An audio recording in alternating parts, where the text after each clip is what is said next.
কিন্তু এই ক্ষেত্ৰত চৰকাৰে সিদ্ধান্ত লৈছে যে একমাত্ৰ বড়ো মাধ্যমৰ বিদ্যালয়সমূহ প্ৰাদেশিকৰণ কৰা হ'ব। তো তেনেকুৱা সময়তে অসমীয়া মাধ্যমৰ অপ্ৰাদেশিকৃত বিদ্যালয়সমূহ প্ৰতি কিয় ইয়াত হেৰি কৰা হ'ল, চূড়ান্তভাৱে বঞ্চনা কিয় কৰা হ'ল? এই আমি ছাত্ৰ সংগঠনসমূহেও বিদ্যালয়সমূহ মহাবিদ্যালয়সমূহ প্ৰাদেশিকৰণৰ দাবী লৈ ইতিমধ্যে ধাৰাবাহিকভাৱে আমি আন্দোলন কৰি আহিছোঁ, আমি কথাসমূহ কৈ আহিছোঁ। বিদ্যালয়সমূহ বন্ধ কৰি দিয়া হয়, বিশেষকৈ অসমীয়া মাধ্যমৰ ভেঞ্চাৰ বিদ্যালয় আৰু মহাবিদ্যালয়সমূহ যদি বন্ধ কৰি দিয়া হয় তেনেহ'লে চৰকাৰে সেই ছাত্ৰ ছাত্ৰীসমূহৰ যিটো লোড সেই লোডটো ল'ব পাৰিবনে? আমাৰ হাগ্ৰামা মহিলাৰী ছাৰৰ বিৰুদ্ধে কাম্পা বৰগয়াৰীৰ বিৰুদ্ধে যিখিনি কথা ক'লে ইয়াৰ আমি সুবিচাৰ পাম বুলি আশাবাদী।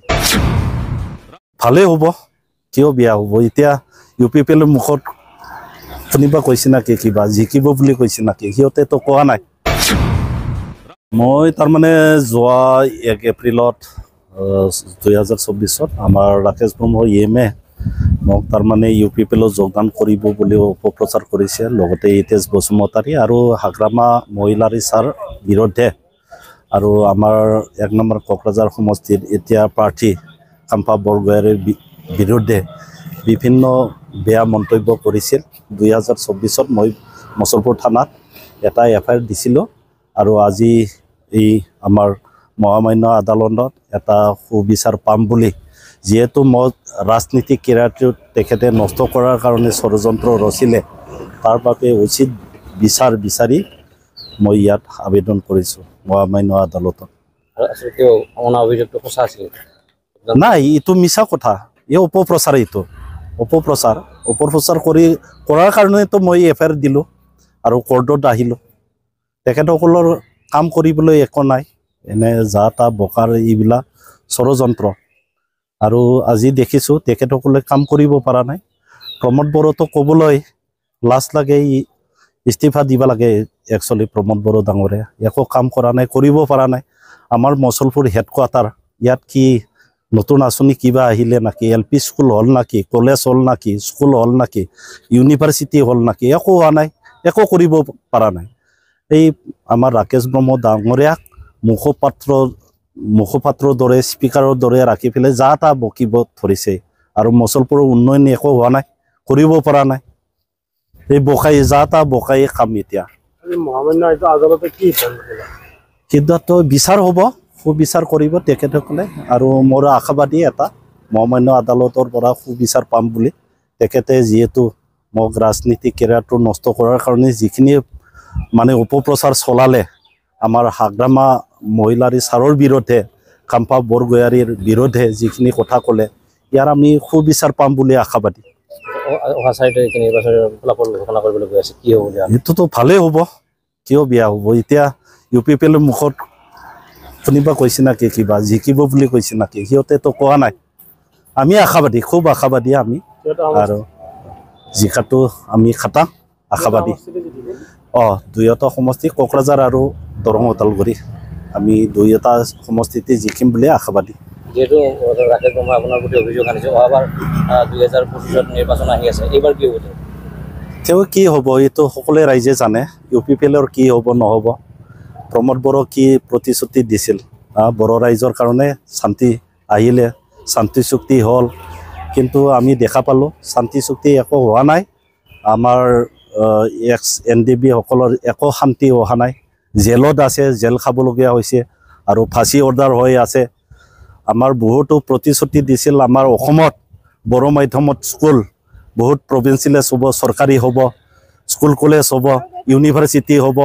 আমাৰ বাক্সা, যিহেতু বাক্সাত হেডকোৱাৰ্টাৰ মছলপুৰ, আমাৰ প্ৰমোদ বড়ো বাক্সাৰ মানুহ, আমাৰ কাতিৰাম বড়ো স্পীকাৰ আমাৰ বাক্সা মছলপুৰৰ মানুহ, আমাৰ UG ব্ৰহ্ম মিনিষ্টাৰ আমাৰ মছলপুৰৰ চাপাগুৰিৰ আমাৰ মন্ত্ৰী, 2টা EM আছে, MLA আছে। তথাপিও আপোনালোকে ইয়াতো আপোনালোকে সকলোৱে জানে ইয়াত কি উন্নয়ন হ'ল আৰু কেতিয়া হ'ব? ছুইজাৰলেণ্ডটো কেতিয়া হ'ব? আৰু আমাৰ মছলপুৰত এটা কালচাৰেল কমপ্লেক্স আছিল, প্ৰমোদ বড়োৱে কৈছিল মানে 3 মাহৰ ভিতৰতে আন্তঃৰাষ্ট্ৰীয় পৰ্যায়ৰ এটা গেষ্ট হাউচ হ'ব বুলি। আজি কেইবছৰ হ'ল? 3 মাহটো কিমান দিন হ'ল? 3 বছৰটো আৰু অতিবাহিত পাৰ কৰিলে, এতিয়া কি হ'ল মছলপুৰ? সংবাদ মাধ্যমৰ জৰিয়তে আমি জানিব পাৰিছোঁ যে নিৰ্বাচন আচৰণ বিধিৰ সময় পাৰ হোৱাৰ লগে লগে বিটিআৰৰ যিমানসমূহ বড়ো মাধ্যমৰ বিদ্যালয় আছে অপ্ৰাদেশিকৃত বিদ্যালয় এই বিদ্যালয়সমূহ প্ৰাদেশিকৰণ কৰা হ'ব আৰু বিটিআৰ চুক্তিৰ 6.3 দফা অনুসৰি এই প্ৰাদেশিকৰণৰ কাম কৰিবলৈ অসম চৰকাৰ আগবাঢ়িছে। প্ৰথম ক্ষেত্ৰত আমি ABMCয়ে বিটিআৰ অঞ্চলৰ বড়ো মাধ্যমৰ যিসমূহ অপ্ৰাদেশিকৃত বিদ্যালয় আছিল এই বিদ্যালয়সমূহ বিটিআৰ চুক্তিৰ 6.3 দফা অনুসৰি যি প্ৰাদেশিকৰণ কৰিবলৈ আগবাঢ়িছে এই কাৰ্যক আমি স্বাগতম জনাইছো। কিন্তু এই ক্ষেত্ৰত আমি ABMCয়ে স্পষ্টভাৱে অসম চৰকাৰৰ দৃষ্টিগোচৰ কৰিব বিচাৰিছো যে 2020 চনৰ 27 জানুৱাৰী তাৰিখে স্বাক্ষৰিত হোৱা বিটিআৰ চুক্তিৰ 6.3 দফাত স্পষ্টভাৱে উল্লেখ আছিল যে government of Assam will initiate measures to provincialise schools and colleges established in BTAD। অৰ্থাৎ বিটিআৰ চুক্তিৰ 6.3 দফাত স্পষ্টভাৱে উল্লেখ কৰা আছে যে BTAD অঞ্চলৰ যিসমূহ অপ্ৰাদেশিকৃত বিদ্যালয় আছে সেয়া যি মাধ্যমৰে নহওক কিয় প্ৰতিখন বিদ্যালয় আৰু মহাবিদ্যালয় প্ৰাদেশিকৰণৰ ব্যৱস্থা কৰা হ'ব। এই ক্ষেত্ৰত চৰকাৰে সিদ্ধান্ত লৈছে যে একমাত্ৰ বড়ো মাধ্যমৰ বিদ্যালয়সমূহ প্ৰাদেশিকৰণ কৰা হ'ব। বড়ো মাধ্যমৰ সকলো বিদ্যালয় মহাবিদ্যালয় প্ৰাদেশিকৰণ কৰক, তাত আমাৰ সহযোগিতা থাকিব, স্বাগতম থাকিব। কিন্তু তেনেকুৱা সময়তে অসমীয়া মাধ্যমৰ অপ্ৰাদেশিকৃত বিদ্যালয়সমূহ প্ৰতি কিয় ইয়াত হেৰি কৰা হ'ল, চূড়ান্তভাৱে বঞ্চনা কিয় কৰা হ'ল, এই প্ৰশ্ন আমি অসম চৰকাৰৰ সন্মুখত উত্থাপন কৰিছো। এই প্ৰশ্ন আমি বিটিআৰ চৰকাৰৰ সন্মুখত উত্থাপন কৰিছো।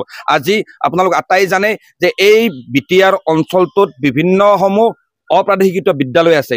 অপ্ৰাদেশিকৃত ভেঞ্চাৰ বিদ্যালয়ৰ মহাবিদ্যালয় শিক্ষকসকলে আজি দীৰ্ঘদিন ধৰি এই বিদ্যালয়সমূহ প্ৰাদেশিকৰণ কৰাৰ দাবী লৈ আন্দোলন কৰি আহিছে। আমি ছাত্ৰ সংগঠনসমূহেও বিদ্যালয়সমূহ মহাবিদ্যালয়সমূহ প্ৰাদেশিকৰণৰ দাবী লৈ ইতিমধ্যে ধাৰাবাহিকভাৱে আমি আন্দোলন কৰি আহিছো, আমি কথাসমূহ কৈ আহিছো।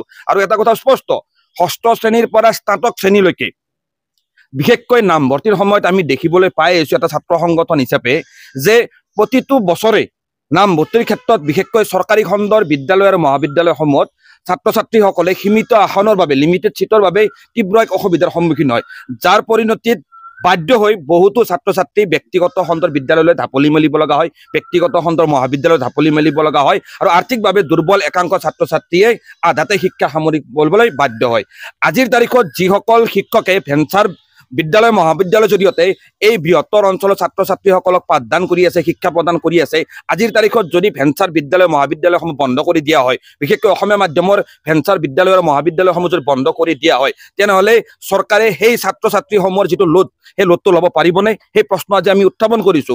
মূলতঃ কোৱালিটি এডুকেশ্যনৰ কথা কৈ থকা প্ৰমোদ বড়ো ডাঙৰীয়াই, BTCত নলেজ ফেষ্টিভেল পতা প্ৰমোদ বড়ো ডাঙৰীয়াই আজিৰ তাৰিখত বিটিআৰ চুক্তিৰ 6.3 দফা অনুসৰি অসমীয়া মাধ্যমক সম্পূৰ্ণভাৱে বঞ্চনা কৰি একমাত্ৰ বড়ো মাধ্যমক প্ৰভিন্সিয়েলাইজ কৰিবলৈ যি সিদ্ধান্ত গ্ৰহণ কৰিছে বা অসম চৰকাৰে যি সিদ্ধান্ত গ্ৰহণ কৰিছে এই সিদ্ধান্তত আমাৰ বিৰোধিতা আছে। বড়ো মাধ্যমৰ বিদ্যালয় মহাবিদ্যালয় প্ৰাদেশিকৰণ কৰক, তাত আমাৰ ৱেলকাম থাকিব। কিন্তু তাৰ সমান্তৰালভাৱে এই BTC অঞ্চলৰ এই বিটিআৰ অঞ্চলৰ প্ৰতিখন অসমীয়া মাধ্যমৰ বিদ্যালয় আৰু মহাবিদ্যালয় প্ৰাদেশিকৰণৰ ব্যৱস্থা কৰিব লাগিব। আজি প্ৰমোদ বড়ো ডাঙৰীয়া নেতৃত্বাধীন BTC চৰকাৰ আৰু অসম চৰকাৰে যদি ভাবিছে যে বিটিআৰ অঞ্চলত তেখেতসকলে যিকোনো সিদ্ধান্ত গ্ৰহণ কৰিব, সেই সিদ্ধান্তৰ বিৰুদ্ধে কথা কোৱা সংগঠন ইয়াত নাথাকিব, কথা কোৱা মানুহ নাথাকিব। কিন্তু স্পষ্ট কথা, ABMCয়ে স্পষ্টভাৱে চৰকাৰৰ এনেকুৱা ভুল নীতি সমাজখনক আজিৰ তাৰিখত বঞ্চনা কৰিব পৰা, বিশেষকৈ অসমীয়া মাধ্যমৰ বিদ্যালয়ক ইয়াত বঞ্চনা কৰিব পৰা এনেকুৱা ধৰণৰ সিদ্ধান্ত ল'লে সেই সিদ্ধান্তৰ বিৰুদ্ধে প্ৰতিবাদ হ'ব। আমি ABMCয়ে স্পষ্টকৈ কৈছো, চৰকাৰে বড়ো মাধ্যমৰ সমান্তৰালভাৱে অসমীয়া মাধ্যমৰ বিদ্যালয় আৰু মহাবিদ্যালয়সমূহ বিটিআৰ চুক্তিৰ 6.3 দফা অনুসৰি শীঘ্ৰে প্ৰাদেশিকৰণৰ ব্যৱস্থা কৰক, ABMCয়ে স্পষ্টভাৱে দাবী জনাইছো।